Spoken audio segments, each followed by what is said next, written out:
নমস্কার।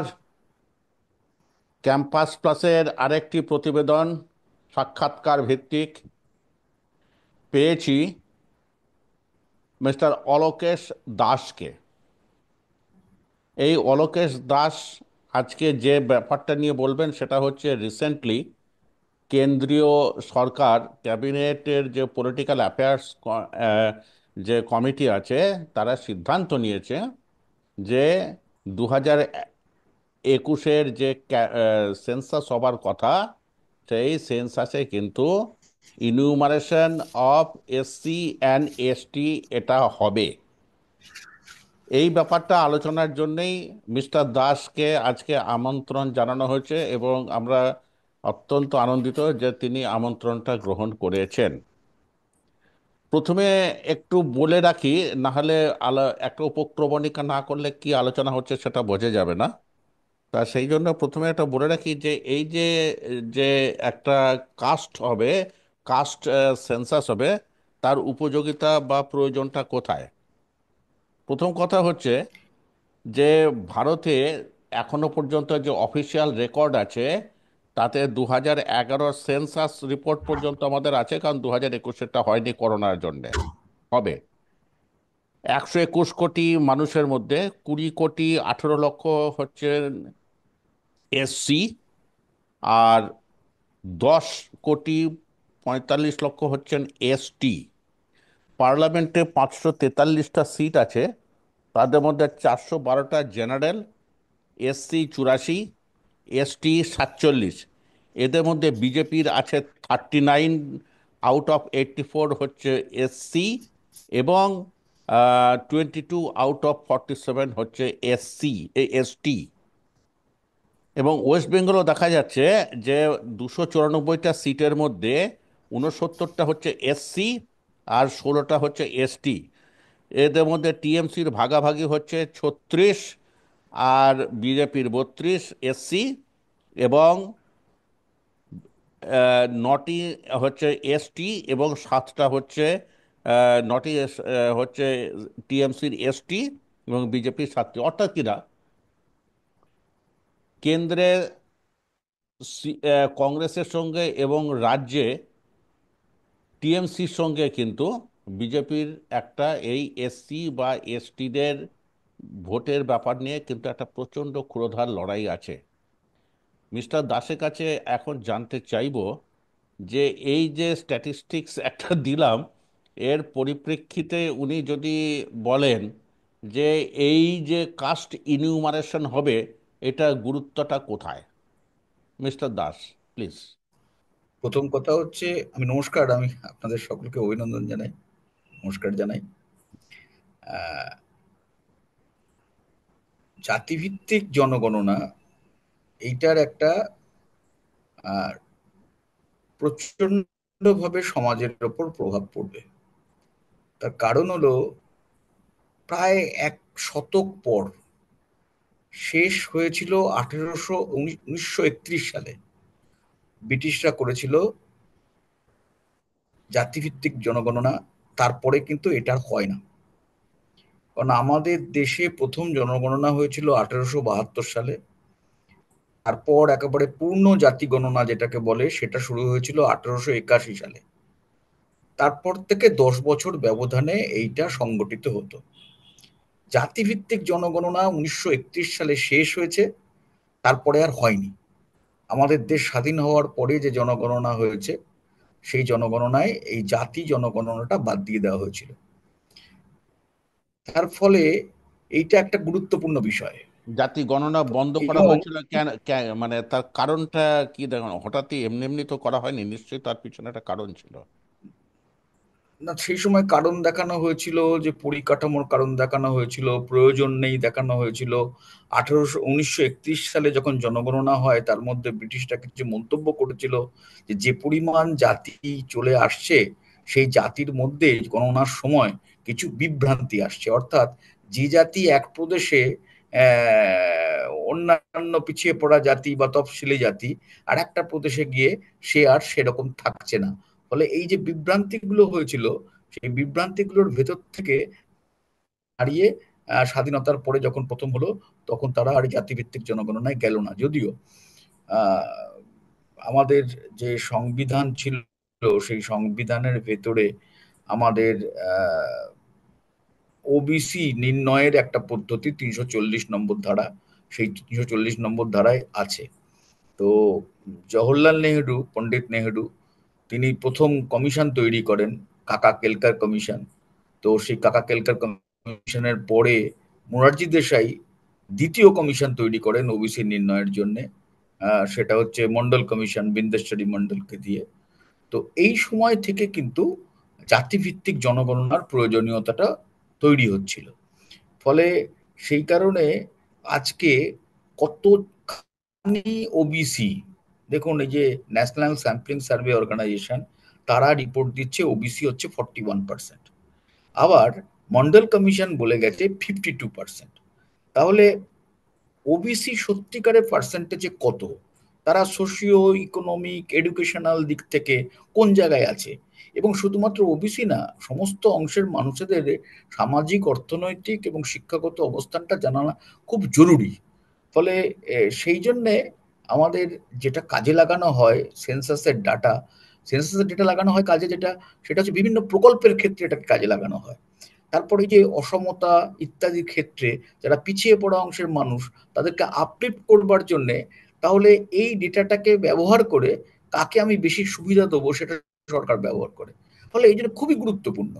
ফলে আজকের যে জনগণনা, সেই জনগণনার সঙ্গে যখন জাতি সূচকটা যুক্ত হচ্ছে, তখন আমাদের দেশে যদি এটা প্রকৃতভাবে কার্যকরী হয়, তাহলে কিন্তু একটা নতুন জায়গায় আমাদের দেশের মানুষ পৌঁছবে, তাদের নিজেদের অবস্থানটা আচ্ছা, গোটা অলোকেশ বাবু, দেশের একটা মানুষের প্রেক্ষিতে। একটা প্রশ্ন করি। 2011-তে SECC হয়েছিল, আর 2021-এর যেটা ডেফার্ড যে সেন্সাস, তাতে হতে চলেছে যে ইনিউমারেশন। আমার প্রশ্ন, এই যে SECC এবং ইনিউমারেশনের মধ্যে কি পার্থক্য? 2011, সোশিও ইকোনমিক কাজ, বলুন। Socio economic caste census UPA 2 এর আমলে হয়েছিল, হুম, এবং তখন প্রণববাবু মন্ত্রী ছিলেন। হুম। এবং সেই সময় হচ্ছে যে যখন পার্লামেন্টে আসে, তখন বিজেপি প্রথমে বিরোধিতা করেছিল। তারপর হচ্ছে যে সোশিও ইকোনমিক কাস্ট সেন্সাসটা কিন্তু রিপোর্টটা রেডি হয়ে যায়, তখনও কংগ্রেস ক্ষমতায় বা ইউপিএ 2 ক্ষমতায় আছে। কিন্তু সেই রিপোর্ট পূর্ণাঙ্গ প্রকাশ করে না কংগ্রেস সরকার বা ইউপিএ 2 সরকার। তারপর 2014 সালে বিজেপি সরকার আসে। বিজেপি সরকার আসার পরেও তারা এটাকে চেপে রাখে। কিন্তু কেন চেপে রাখে? তখন কথা হয় যে এর মধ্যে এরার আছে। কত এরার আছে? তখন ওদের যখন জিজ্ঞাসা করা হয়, তখন দেখা যায় যে 98.7% ঠিক আছে। তাহলে 1.3% যদি এরর থাকে, সাধারণভাবে আমরা যারা অঙ্কের ছাত্র, যারা পরিসংখ্যানের ছাত্র, লেস দেন 2% সেটাকে নেগলিজেবল ধরা হয়। ফলে সোশিও ইকোনমিক কাস্ট সেন্সাসের যেটা বলা হচ্ছে, যেটা সঠিক ছিল না, ঠিক ছিল না, এটা একদম ভ্রান্তি। ফলে সেজন্য সোশিও ইকোনমিক কাস্ট সেন্সাস ঠিক ছিল। এবং এটা পরিষ্কার বোঝা যায় যে সোশিও ইকোনমিক কাস্ট সেন্সাসের যে ডেটা, সেটা আমাদের দেশের বিভিন্ন প্রকল্পের ক্ষেত্রে ব্যবহার করা হয়েছে। শুধুমাত্র কাস্ট জনিত যে বিষয়টা, সেটাকে সাপ্রেস করে রাখা হয়েছে। আদারওয়াইজ এভরি ডেটা গভর্নমেন্ট ব্যবহার করেছে। তার মানেটা কি? তার মানে হচ্ছে এই কাস্ট ওয়াইজ ডেটাতে কিছু এমন ছিল যাতে করে এই যে সরকারগুলো দাবি করে তারা এম্পাওয়ারমেন্ট করছে, তারা ক্ষমতায়ন করছে, তারা দলিতদের সামনে নিয়ে আসছে, তারা বাড়তি সুবিধা দিচ্ছে, ভোট ব্যাংককে পুষ্ট করবার জন্য বিভিন্ন কথা বলে, সেই কথার সঙ্গে এই যে পরিসংখ্যান বা তথ্য যেটা সোশিও ইকোনমিক সেন্সাসে এসেছিল, সেইটা হয়তো রাজনৈতিক দলগুলোকে অস্বস্তির মধ্যে ফেলতো। সেই জন্য ইউপিএ টু এটা প্রকাশ করেনি। পরবর্তী ক্ষেত্রে যখন এত দিন গেল 2014 থেকে 2025, এই 11 বছরেও কিন্তু আজকের যে সরকার আছে দিল্লিতে, সেই সরকার এটাকে কার্যকরী করেনি। আচ্ছা, আপনি ইয়ে পিআইবি, প্রেস ইনফরমেশন ব্যুরো, এই যে কাস্ট সেন্সাস রিলেটেড যে ডিক্লারেশনটা পার করেছেন, যেটা ক্যাবিনেট কমিটি সিসিপিএ পরে যেটা বার করেছে, আমি সেটা একটু আপনাকে পড়ে শোনাই, এবং এইখান থেকে আমি আপনাকে যেই সহজ, আপনি এখান থেকে কি বেসে যে ড্র করছেন। এটা বলছে, while some states have conducted surveys to enumerate castes, these surveys have varied in transparency and intent, with some conducted purely from a political angle, creating doubts in the society. Considering all these circumstances and to ensure that our social fabric does not come under political pressure, it has been decided that caste enumeration should be included in the main census instead of being conducted by a separate survey. So the question May is, I answer? এটা হচ্ছে PIB, সরকারের, PIB মানে সরকার, তার মানে বলছে যে দেখুন, তোমার, দেখুন, হ্যাঁ, প্রশ্ন হচ্ছে যে central cabinet of political affairs, তাদের পক্ষ থেকে অশ্বিনী বৈষ্ণব তিনি মন্তব্য করেছেন যে 30শে এপ্রিল যে জাতি গণনা হবে, জাতিভিত্তিক জনগণনা হবে। প্রশ্নটা হচ্ছে যে একটা মন্ত্রিসভা এই ধরনের সিদ্ধান্ত নিতে পারে? তার কারণ হলো যে 107তম সংবিধান সংশোধনীতে প্রথম রাষ্ট্রপতি এবং রাজ্যপাল তারা হচ্ছে ওবিসি সংক্রান্ত বিষয়ে সিদ্ধান্ত নেবে, সেখানে কোনো রাজ্য সরকারের ভূমিকা থাকবে না, এই কথা বলা হয়েছিল। গোটা দেশে ঝড় ওঠে। এই ঝড় ওঠার পর তখন হচ্ছে এই 2018-র পরে তখন 127তম সংবিধান সংশোধনী হয়। সেখানে বলা হয় যে রাজ্যগুলো এখন থেকে নিজেদের ওবিসি নির্ণয় করতে পারবে এবং তারা সোশিও ইকোনমিক কাস্ট সেন্সাস করতে পারবে। তার মানে এটা কনস্টিটিউশনাল। 127তম সংবিধান সংশোধনীতে রাজ্যের হাতে সোশিও ইকোনমিক কাস্ট সেন্সাস করার কথা বলা হয়েছে। ফলে কনস্টিটিউশনের আন্ডারে চলতে তা- হবে। তো আমরা যখন তা- পার্লামেন্টে ছিলাম আমরা তো ওত নিয়েছিলাম যে সংবিধানের পবিত্রতা রক্ষা করব। তাহলে সেই সংবিধানে যা লেখা রয়েছে তার বিরুদ্ধে মন্ত্রিসভা কথা বলছে, এক। তাহলে মানে তাহলে দুই হচ্ছে এইখানে, যে এইখানে যে রিডিকিউল করলো, যে বিহার, তেলেঙ্গানা বা কর্ণাটক। আমি একটা কথা আপনাকে বললে পরিষ্কার হয়ে যাবে। হুম, প্রথমে বিহারে যখন নীতিশ কুমার এই কাস্ট সার্ভের ব্যাপারটা বলে, তখন তখন ওনার সঙ্গে ছিল কখনো, ওনার সঙ্গে ছিল না কখনো বিজেপি। তারা কিন্তু অপোজ করে, তারা একমত ছিল না। কিন্তু যখন ফাইনালি এই ডিসিশন অ্যাসেম্বলিতে নেওয়া হয়, তখন ভোট বাক্সের খাতিরে, যেহেতু ওখানে কুর্মী আছে, ওখানে কুশওয়াও আছে এবং মহাদলিতদের একটা মহাজোট হয়েছে নীতিশ কুমারের সঙ্গে, সেইটাকে ভয় পেয়ে শেষ অব্দি বিজেপি, সে হচ্ছে সুশীল মোদী তখন ছিলেন, তখন তিনি একমত হয়ে যান। তাহলে তাহলে যদি এটা সংবিধান সম্মত না হয়, যদি একটা রাজ্য কোনো ভুল জায়গায় চলে যেতে পারে সোশিও ইকোনমিক কাস্ট সেন্সাস করে, তাহলে তখন বিজেপি আজকে যারা সরকারের, কেন্দ্রের সরকারে থেকে এই মন্তব্য করেছে, তখন একমত হয়েছিল কেন? প্রশ্নটা হচ্ছে এইটা। তার মানে হলো এটাকে বলা হয় যে একটা সুবিধাবাদী অবস্থান। অর্থাৎ এই যে আজকে আমাদের প্রশ্ন আছে, প্রশ্ন হলো এই যে মোদী ছত্তিশগড়ে জিতলেন, ওদের সরকার জিতলেন রাজস্থানে, ওদের সরকার জিতলেন মধ্যপ্রদেশে।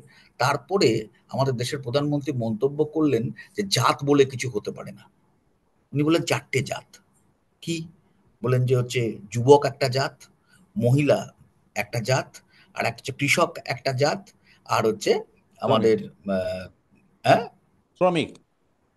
শ্রমিক, না শ্রমিক না, উনি বলেছিলেন যে এক মিনিট, অন্নদাতা, এটা হচ্ছে, অন্নদাতা, অন্নদাতা। হ্যাঁ, কৃষক কৃষক হ্যাঁ, কৃষক ওই ওই ওই কৃষক, তো। হ্যাঁ, পুরুষ, অন্নদাতা। হুম। যুবক, হুম। এরা এই চারটে বলেছিলেন যার কোনো জাত হয় না। হুম। তাহলে তাহলে আজকে তুমি জাতের কথা বলছেন কেন?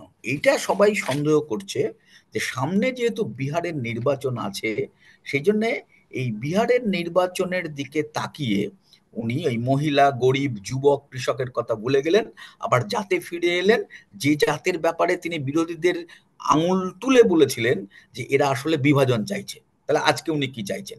যাই হোক না কেন, আমাদের সেন্ট্রাল গভর্নমেন্ট সুপ্রিম কোর্টে এফিডেভিট দিয়ে বলেছিল যে জনগণনা সেই যন্ত্র নয় যা দিয়ে জাতি গণনা করা যেতে পারে।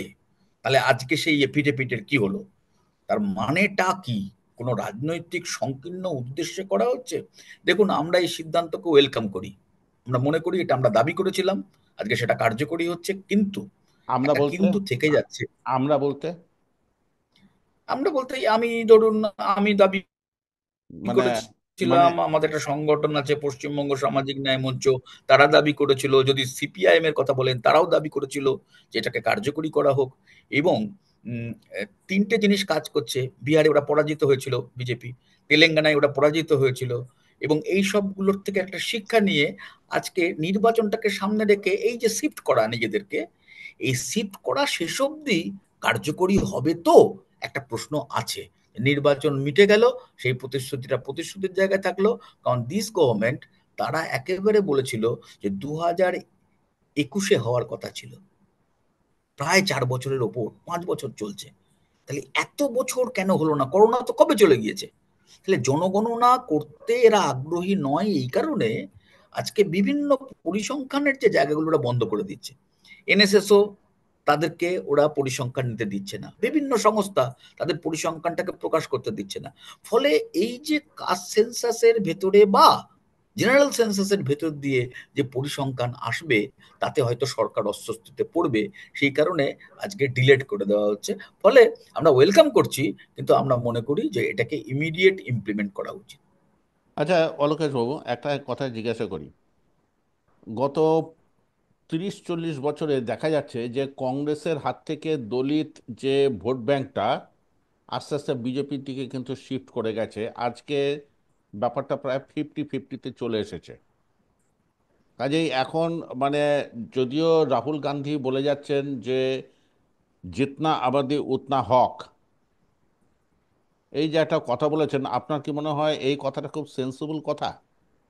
এটা এটা র্যাবেল রাউজিং কথা দেখুন, হতে এটা পারে। এটা এই জিতনি আবাদি উতনি হক, কিংবা যদি বলেন যে জিসকি জিতনি সংখ্যা ভারী উসকি উতনি হিস্সেদারি, হুম। এটা তুলেছিলেন প্রথমে হচ্ছে কাশিরাম। আমাদের ভারতীয় রাজনীতিতে এটা কাশিরাম তুলেছিলেন প্রথমে। এবং কাশিরাম যে কারণেই তুলুক না কেন, আমরা কিন্তু রাইটফুল শেয়ারের পক্ষে, প্রতিনিধিত্বমূলক অংশদারিত্ব। আমি আপনাকে দেখাতে পারি কিরকম, খুব ছোট্ট যদি উদাহরণ আপনাদের দিই। দেখুন, ইকোনমিক উইকার সেকশনের রিজার্ভেশন, তাহলে বিজেপির যারা মেন্টার আরএসএস, তারা রিজার্ভেশনের বিরোধী বিভিন্ন সময় দেখা গেছে।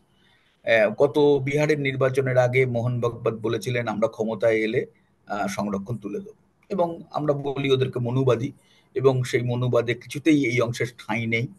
যাই হোক, কিন্তু ওরা অদ্ভুতভাবে পার্লামেন্টে ইকোনমিক উইকার সেকশনের রিজার্ভেশনের পক্ষে কথা বললেন।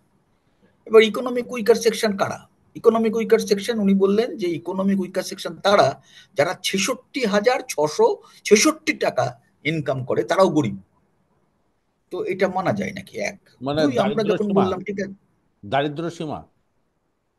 না, ইকোনমিক উইকার কারা, অর্থনৈতিকভাবে দুর্বলতর কারা, সেইটা চিহ্নিত করবার সময় গভর্নমেন্ট ডেফিনেশন দিল যে যারা 66,666 টাকা মাসে, মানে বছরে 8 লাখ টাকা, বছরে 8 লাখ টাকা বেশি যদি ইনকাম করে তাহলে বড় লোক, কিন্তু 8 লাখ টাকার নিচে যদি কেউ ইনকাম করে তাহলে সে কিন্তু গরিব লোক, সে কিন্তু অর্থনৈতিক দুর্বল। ফলে সে কিন্তু রিজার্ভেশন পাবে। এই করে আমরা যখন বললাম যে ইকোনমিক উইকার যখন বলছো, তাহলে সব অংশটাই থাকুক, এসসিও থাকুক, এসটিও থাকুক, জেনারেলও থাকুক, ওবিসিও থাকুক, তখন ওরা বলো না এসসি হচ্ছে রিজার্ভেশন পায়, এসটি হলো রিজার্ভেশন পায়, ওবিসি রিজার্ভেশন পায়, তাহলে এরা নয় অন্যরা পাবে 10% রিজার্ভেশন। আচ্ছা, অন্যরা বলতে কারা? দেখুন, এর বাইরে অন্যরা বলতে যারা হয় সেটা জেনারেল কাস্ট। আচ্ছা, জেনারেল কাস্ট রিজার্ভেশন পাবে, এটা কি কনস্টিটিউশনে আছে? নেই। তাহলে না, এটা সংবিধান বিরোধী, এক। দুই, এবারে যে 10% শিডিউল কাস্ট 15%, এটা সেন্সাস বলে দিয়েছে। এসটি 8%, সেন্সাস বলে দিয়েছে। কোথায় ঠিক হলো যে জেনারেল কাস্ট হচ্ছে 10%? আমি তাহলে 10% এই আপনাকে সহায়তা করার জন্যে আমি একটা ডাটা তুলে দিই। এটা ডিওপিটির data, directorate of personal and training, policy of government on reservation for এসসিজ অ্যান্ড এসটি।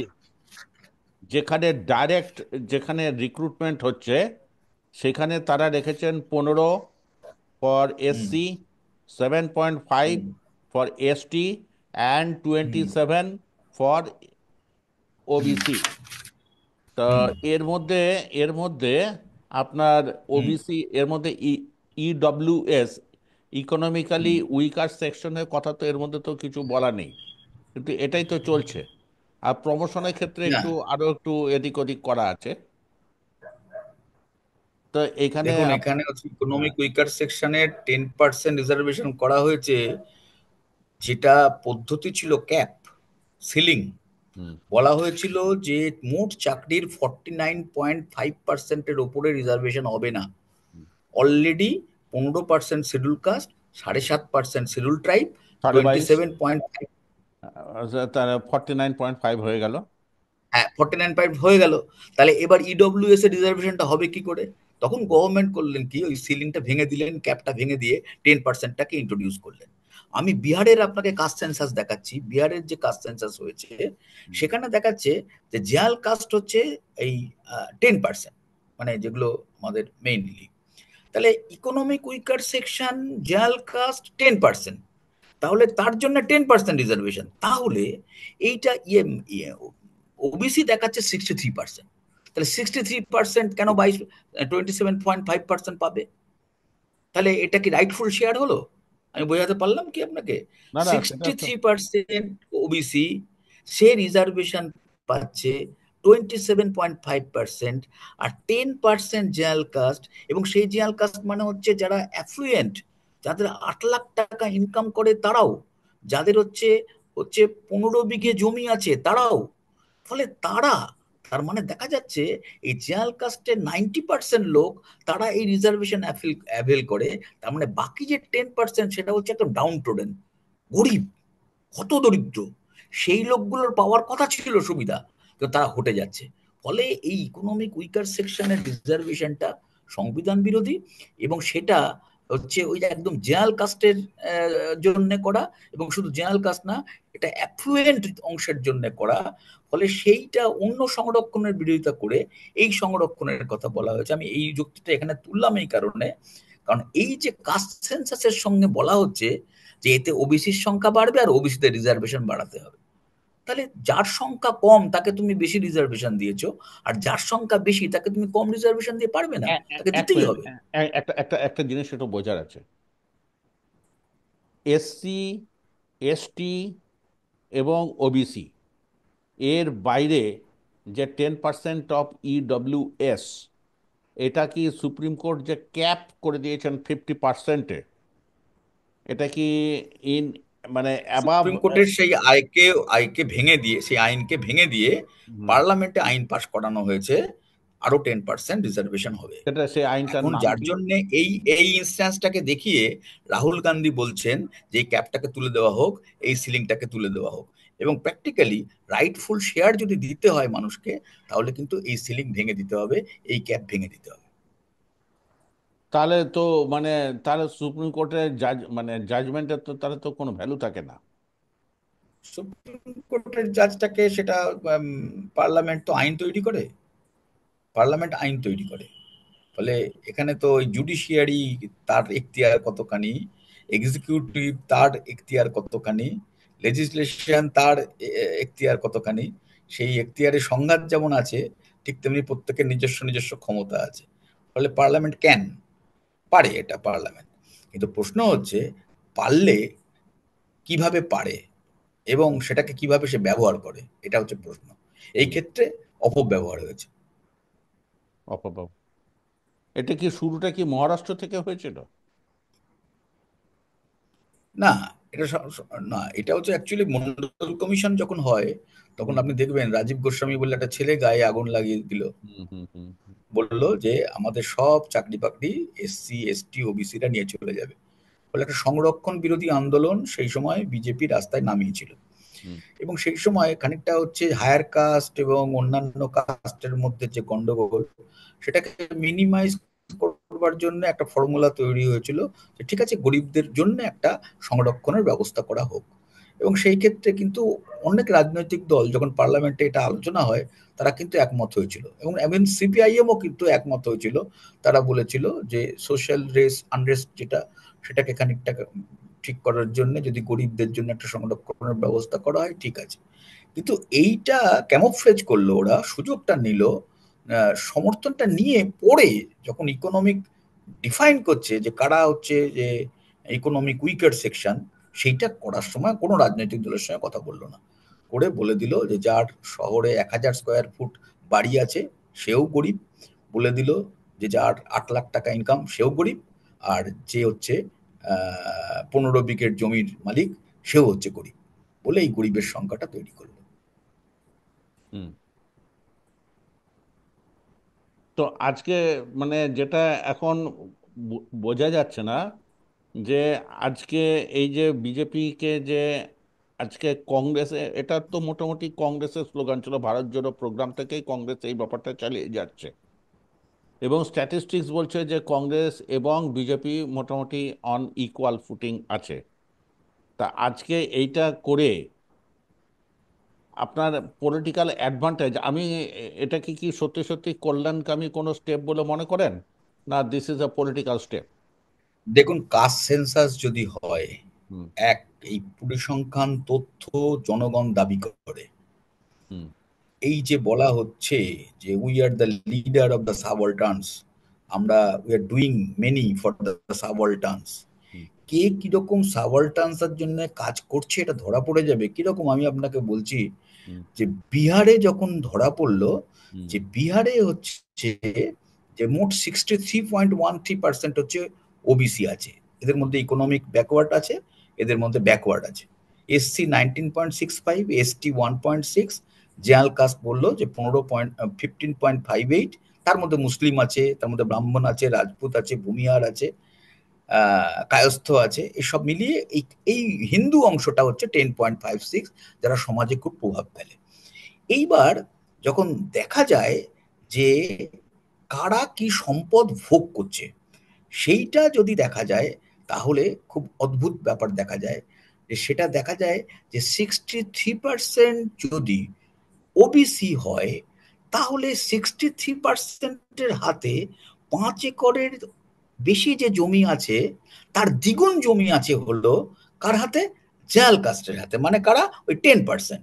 তার মানে 10%-এর হাতে দ্বিগুণ জমি রয়েছে সো কল্ড জেনারেল কাস্ট, যাদের সমাজে দাপট আছে, ব্রাহ্মণ, রাজপুত, ভূমিহার, কায়স্থ, তাদের হাতে দ্বিগুণ জমি, 5 একরের বেশি। আর 63%-এর কাছে হাফ জমি। আমি একটা ছোট্ট উদাহরণ দিলাম আপনাদের, আরো এডুকেশনের যদি উদাহরণ বাড়বে।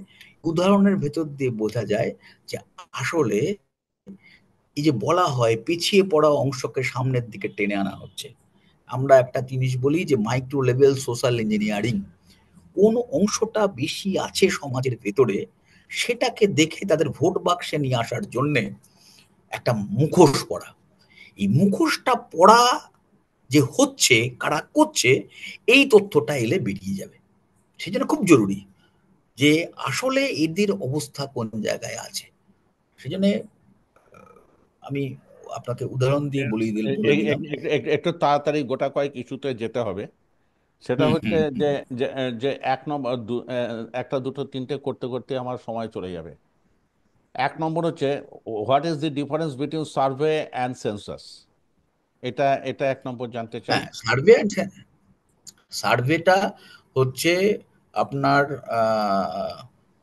একটা বিধিবদ্ধ ব্যবস্থা, তো সার্ভে নয়। কিন্তু সেন্সাস একটা বিধিবদ্ধ ব্যবস্থা। সেন্সাস সরকার এই সেন্সাস রিপোর্টের ভিত্তিতে এবারে যেমন ডিজিটাল সেন্সাস হবে, এবং তার জন্য আবার যে সফটওয়্যার আপডেট করতে হবে, করে এটা হচ্ছে একদম সরকারের নির্ধারিত ব্যবস্থা, এবং এইটা হচ্ছে সরকার মানতে বাধ্য। আবার হচ্ছে অনেক সময় সমীক্ষা সেটা সরকার নাও মানতে পারে, কিন্তু দুটোরই পারপাস একই। কিন্তু যদি বলা হয় যে সরকার থেকে এই তথ্য কিছুতেই অস্বীকার করতে পারবে না। আচ্ছা, আমার সেকেন্ড প্রশ্ন, ধরুন এই যে সার্ভে হোক বা সেন্সাস হোক যা হোক, তার ফলে তো আশা করা যায় বা যেটা মনে হচ্ছে যে তাতে রিজার্ভেশন কোটার কিছু এদিক ওদিক তো হবেই, মানে আপওয়ার্ড, মানে চেঞ্জ ফর দি, মোবিলিটি, মানে হ্যাঁ, এটা তো হবেই আশা করা আপওয়ার্ড যায়। মোবিলিটি হবে। আপওয়ার্ড মোবিলিটি হবে, একটা ইনক্রিজ ইন মানে কোটা সোশ্যাল হবে। ডিনামিক্স। হ্যাঁ হ্যাঁ, ইনক্রিজ ইন কোটা হবে। তা এইটা কত হলে মনে হবে যে না, there is no more dispute? দেখুন, আমি ব্যক্তিগতভাবে মনে করি যে সেটা হচ্ছে যে এই রিজার্ভেশনটা কিন্তু আলটিমেট সলিউশন নয়, নাম্বার ওয়ান। কিন্তু রিজার্ভেশনটা কেন? রিজার্ভেশনটা হচ্ছে যাদেরকে তুমি এই কাস্ট বা এই চতুর্বর্ণ বা চতুরাশ্রম ইত্যাদির ভিত্তিতে তুমি জোর করে একেবারে নিচের দিকে রেখে দিয়েছো সামাজিক অনুশাসন দিয়ে, সেই অংশটা দাবি করে যে তারা সমাজের মূল স্রোতে থাকবে। ফলে সমাজের মূল স্রোতে তাদের ফিরিয়ে আনার জন্য এটা একটা প্রক্রিয়া। এই যে আপনি যে কথাগুলো বললেন, সোশ্যাল মোবিলিটি, আমি বলছি যে সোশ্যাল ডিনামিক্স, তাকে একটু সামনের দিকে, যে সম্মান যেটা তাকে দেওয়া হয়নি সেটা তাকে ফিরিয়ে দেওয়া। কিন্তু আসল সলিউশনটা কিন্তু অন্য জায়গায়। আসল সলিউশনটা হচ্ছে যে তাকে জমি দিতে হবে। এই যে জাত পাত পদ্ধতি প্রক্রিয়া, যার জন্য আম্বেদকর শেষে বললেন যে অ্যানিহিলেশন অফ দ্য কাস্ট, জাত অন্য কেউ তৈরি করেনি, যারা শোষক তারা জাত তৈরি করেছে। ফলে সেই জন্য এই যে ব্যবস্থাটাকে যদি ভাঙতে হয়, তাহলে কিন্তু সেটা আসল রহস্য কিন্তু জমি বন্টনের জায়গায় রয়েছে। ফলে ভূমি সংস্কার করতে হবে। আমূল ভূমি সংস্কার যদি করা যায়, তাহলে এই যে জাত পাতের ভিত্তিতে কে ছোট কে বড় তার ভিত্তিতে যে শোষণ, তার ভিত্তিতে যে নিপীড়ন, সেইগুলো বন্ধ হতে পারে। এটাই আচ্ছা, কিন্তু আসল ডক্ট্রিন। এটা আমার কিন্তু আমার রিলিফ আমার মাত্র। আমার আরো দুটো প্রশ্ন, তারপরে হুম। আলোচনাটা শেষ করতে হবে কারণ টাইম চলে এসছে। সেটা হচ্ছে যে এখনো পর্যন্ত যেমন ধরুন ভারতে সব থেকে ইম্পর্ট্যান্ট যে দুটো যে জাতিগোষ্ঠীকে অত্যন্ত গুরুত্ব দিয়ে ভোটের সময়তে দেখা হয়, তার মধ্যে এক নম্বর হচ্ছে মুসলিম। ওয়েস্ট বেঙ্গলে তারা 27% এবং এসসি এসটিরা হচ্ছে 23%। তো এখন ব্যাপারটা হচ্ছে এই যে দুটো, এই 27 আর 23, মানে 50%, 50%ই এরা কি, মানে আপনি কি মনে করেন দে আর রিয়েলি ভোট ব্যাংক? আপনি এটা খুব সুন্দর প্রশ্ন করেছেন। দেখুন, এই যে কাস্ট সেন্সাসটা ওরা কেন চাইছে না, তার একটা কারণ আছে। সেটা হচ্ছে, দেখুন, এই মুসলমানদের সঙ্গে হিন্দুদের লড়াই, আজকের পলিটিক্সের এক্স ফ্যাক্টর তো এটা। গরিব বনাম বড় লোকের লড়াইটাকে ঘুরিয়ে দিচ্ছে হিন্দু বনাম মুসলমানের লড়াই। আচ্ছা, যদি মুসলমান দেখে যে আমরা এই যে ডেটা যা পেলাম কাস্ট সেন্সাসে, তাহলে আমি যে তিমিরে রয়েছি অন্ধকারে, সেই একই তিমিরে রয়েছে যাকে আমায় ঘৃণা করতে বলা হচ্ছে শিডিউল কাস্ট, তারাও একই জায়গায় আছে। শিডিউল কাস্টের মধ্যে আবার ভাগ আছে, ওবিসিদের মধ্যে আবার ভাগ আছে, সেই ভাগের মধ্যে আবার সামাজিক সম্মান ইত্যাদি ব্যাপার অবস্থান আছে। কিন্তু যখন এরা এই ডেটা দিয়ে বুঝতে পারবে যে আসলে আমরা সবাই ঠকেছি, তাহলে আমাদের একটা জায়গায় হতে হবে, তখন এই যে জাতি ব্যবস্থার যে গর্ব, সেই জাতি ব্যবস্থার উপরে চাপ তৈরি হবে। ফলে সেই জন্য জাতি ব্যবস্থার চাপ, জাতি ব্যবস্থার যে বিভাজন, তার উপর দিয়েই তো শোষণটা দাঁড়িয়ে আছে। তার উপর দিয়েই তো সরকার আজকে ম্যানিপুলেট করে রাজনৈতিক ক্ষমতায় আছে। সেই কারণে এইটা একটা বড় প্রশ্ন, যে তথাকথিত 81% হিন্দুত্বের ঐক্য যে বলা হচ্ছে, ইউনিটি অফ দ্য 81% হিন্দু, এইটা ধাক্কা খাবে। ফলে আচ্ছা, সেই জন্যই ওরা ভয় পায়। এইবারে মানে আমার লাস্ট কোশ্চেন, কংগ্রেস আপাতত দেখা যাচ্ছে they are calling the shots. Bharat Jodo থেকে শুরু করে তারপরে রাজীব গান্ধী, রাহুল গান্ধী যা যা বলছেন, কিন্তু কংগ্রেস তো তাদের পজিশন তো বারবারই পাল্টেছে, একবার বন্ধ করেছে, একবার চালু করেছে, একবার 50%-এর জন্য দাবি, ওপরে দাবি তুলছে, মানে যখন যা পারছে করছে।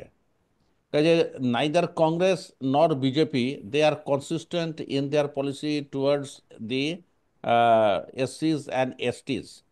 তো এইখানে বাম দলগুলো, মানে এটা তো ধরুন অন্যান্য যে সমস্ত রিজনাল পার্টিগুলো আছে তারা তো বোঝা যাচ্ছে যে তাদের পলিটিক্যাল কনস্টিটিউন্সি কি। একদম মানে অর্থোডক্স বামপন্থীদের এ ব্যাপারে কি বক্তব্য? দেখুন, এই ওবিসি যদি ইরোশন হয়, সবচেয়ে বেশি ইরোশন হয়েছে কিন্তু রিজিওনাল পার্টিগুলোর। যদি আপনি আরজেডি থেকে ধরেন, যদি সমাজবাদী পার্টি ধরেন, এদের কিন্তু মাস বেসটা হচ্ছে ওবিসির। এইটাকেই ধাক্কা দেওয়ার চেষ্টা করেছে হচ্ছে বিজেপি। এবং আপনি যদি 2018-র ইলেকশন দেখেন, মানে ইউপিতে, তাহলে দেখবেন যে ইউপিতে ক্ষমতা পাওয়ার মূল এক্সপেক্টার হচ্ছে যে ওবিসির ভোটটাকে ব্যাক করেছে হলো বিজেপি। যাই হোক, আমি এই প্রশ্নগুলো যাচ্ছি না। আমি শুধু বলছি যে কংগ্রেস এই যে তেলেঙ্গানায় জিতলো, এই যে কর্ণাটকে জিতলো, এই এই যে জায়গাগুলো, এখানে ওরা দেখেছে যে কাস্ট ফ্যাক্টর গুলো, অর্থাৎ ওই যে দাবিটা তুলেছে যে কাস্ট সেন্সাস লাগবে, এই যে দাবিটা তুলেছে যে 49.5% যে ক্যাপ ওটা তুলে দাও, এইটা তফসিলিদেরকে আকর্ষিত করেছে। এবং এটা জানবেন যে এইবারে বিজেপি 400 সিট পেল না, কনস্টিটিউশনকে বদলাতে পারলো না, কেন? তার দুশো একটা কারণ তিরানব্বই হচ্ছে যে দুশো থার্টি, তিরানব্বই 293। No no no no, 38% reserve seat for এসসিস 2019 থেকে লস করেছে বিজেপি। 25% এসটি রিজার্ভ সিট 2019 থেকে বিজেপি লস করেছে।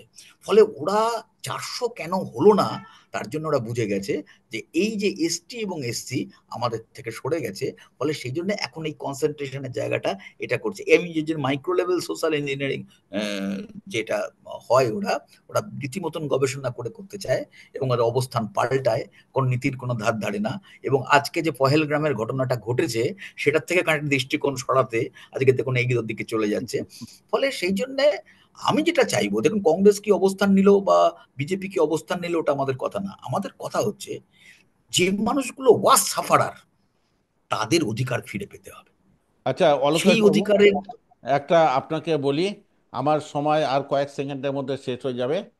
তো আপনাকে আগে ধন্যবাদ দেওয়ার সুযোগটুকু